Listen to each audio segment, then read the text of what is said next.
A razão de ser da polícia, o que aumenta a eficácia, eficiência e efetividade repressiva da polícia, é a confiança pública. Porque a polícia não está em todos os lugares ao mesmo tempo e ao mesmo tempo está.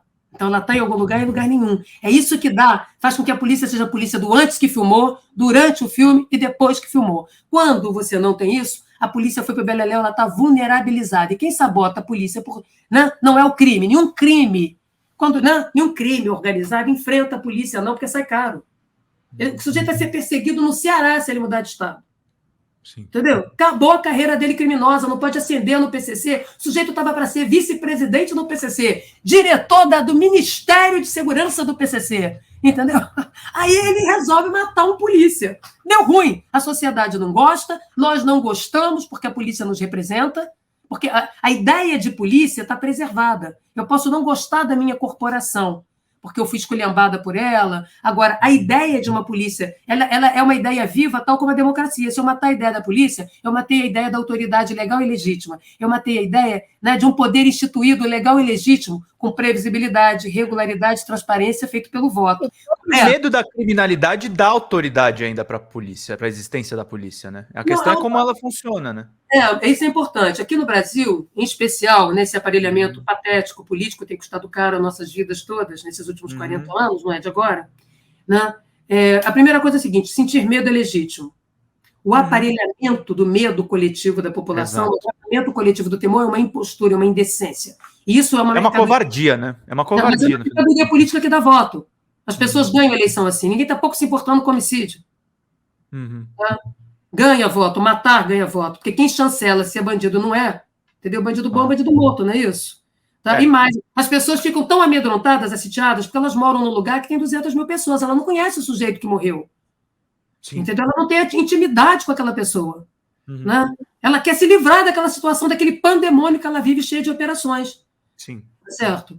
Né? Então, a matança, nesse discurso, a primeira coisa que você faz é o seguinte: você tem que deixar todo mundo com medo.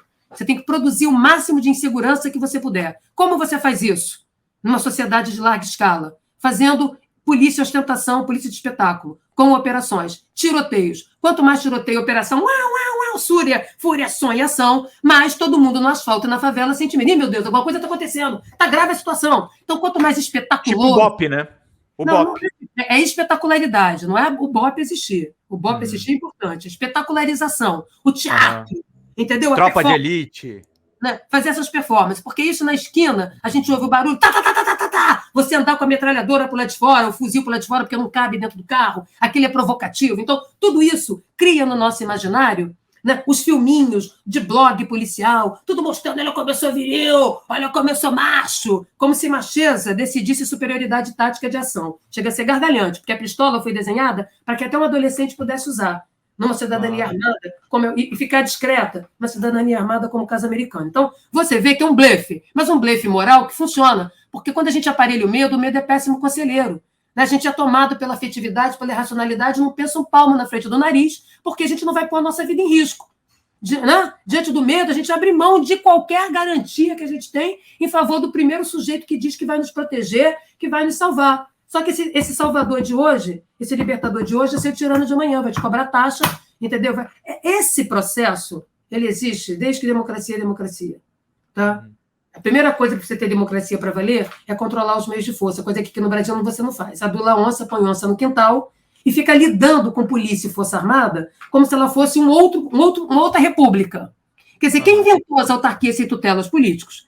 Não, e não está escrito em lei nenhuma, não. É porque a gente põe o cachorrinho, o Rex, para morder o calcanhar do oponente. Só que ele começa mordendo do oponente. E avança em você. E depois ele descobre que quem tem os dentinhos e o osso é ele, e que ele morde você e fica no teu lugar. Essa é a história desde Maquiavel. Sabe, desde que a gente brincou de inventar Estado? Tá? Não tem novidade isso, não. Tem no mínimo 300 anos de história de como é que, né, o tipo de coisa que isso acontece. Como é que foi o FBI, 40 anos de Edgar Hoover? Por que o que aconteceu com a Polícia Rodoviária Federal sequer é original? Sequer original. É só conhecer a história do FBI. Tá certo? Né? E como se deu os processos de reforma. Então, né, olha o nível de... Então, você aparelha o medo maximiza a desconfiança, o medo faz encolher empatia, solidariedade e cooperação entre os sujeitos. Vira o mundo utilitário de farinha pouca, meu pirão primeiro. Tá? Claro. Aí como é que você vai aparelhar o medo? Você precisa de marketing, você precisa de uma publicidade, você fantasia uma guerra contra o crime que já dura mais de 40 anos sem vitória e derrota. Porque você não tem como derrotar crime.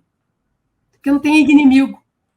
Tá certo? Então, percebe? Está sempre aberto, é uma guerra sem fim, uma luta em glória, estamos aqui, o crime é sempre mais forte, eles têm fuzil, eu também quero um. Só que você pôs o fuzil lá.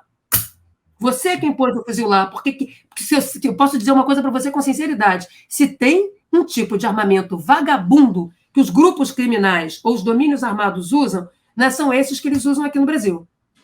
Porque quem é que dá consultoria para eles? Aqueles que são especialistas em arma. Quem são os especialistas em armas? Os CAC são figurinhas recentes, laranjas recentes. Sujeitos de burocracias armadas, seja polícia, seja força armada. Aí vende para tráfico arma vagabunda. Uhum. Um monte de arma que não serve, porque o bom da arma não é o calibre dela só, não é o alcance dela, o stopping power, né? Se a bala percorre 500 metros ou 1 quilômetro. Por quê? Porque você está em cenário acidentalizado. Quando você tem um cenário acidentalizado, que é um cenário urbano, como o caso ali, o sujeito que atirou no policial supostamente está de cima, está distante a 70 metros, teve tempo de enquadrar. Tá? Então, como você tem cenários acidentalizados, entendeu? Nem sempre o fuzil tem superioridade tática. Muitas das vezes a pistola tem mobilidade, porque ela acompanha o movimento da mão. Já o fuzil tem que cestá-lo, né, mirar, para conseguir produzir o resultado dele. Nisso, eu já fui desarmado com uma pedra na minha cabeça. Né? Aqui tem uma fantasia erótica de que, né, a equivalência logística é fuzil, não é não. É gramática de meios. Você combina armamentos com blindagem para ter superioridade logística coercitiva sobre o outro. Isso tanto na teoria da guerra quanto de polícia. Então, você fica olhando para isso e fala assim, gente, eles estão enganando qual trouxa? Então, aí fabrica o tiroteio, aí aparece os musculosos, é comigo, deixa que eu faço. Normalmente, esses policiais muito operacionais, coreográficos, entendeu? Geleca de academia, musculoso, quase sempre tem ficha limpa, porque produzem saltos operacionais duvidosos de maneira, né, em parceria com o crime, negocia para a mesma arma ser apreendida várias vezes, negocia partida de droga para poder entregar, fazer estatística para governante e ele continuar ali negociando.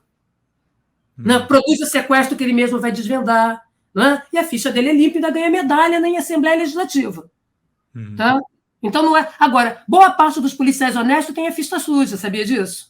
Porque o sujeito não topa o esquema. E não topar o esquema, o sujeito é transferido, o sujeito é mandado, né, para a fronteira, lá para Cunha. O sujeito trabalhava em PQP, né? É mandado para longe. Fica recebendo, entendeu? Tem que o tempo todo tirando licença porque está, né, sendo perseguido, porque ele não entra em esquema nenhum. Entendeu? Ele não entra, porque uma coisa que todo mundo aprende, o esquema tem que sobreviver. O CNPJ criminoso, que é sempre em parceria com o Estado, precisa sobreviver. Quando um sujeito cai, é preso, ele sabe que ele não pode delatar. Porque ele vai falar, trocar 6 por meia dúzia, vai falar sem dizer. Igual esse sujeito aí que fez delação para a Polícia Federal no caso Marielle. Fala sem dizer.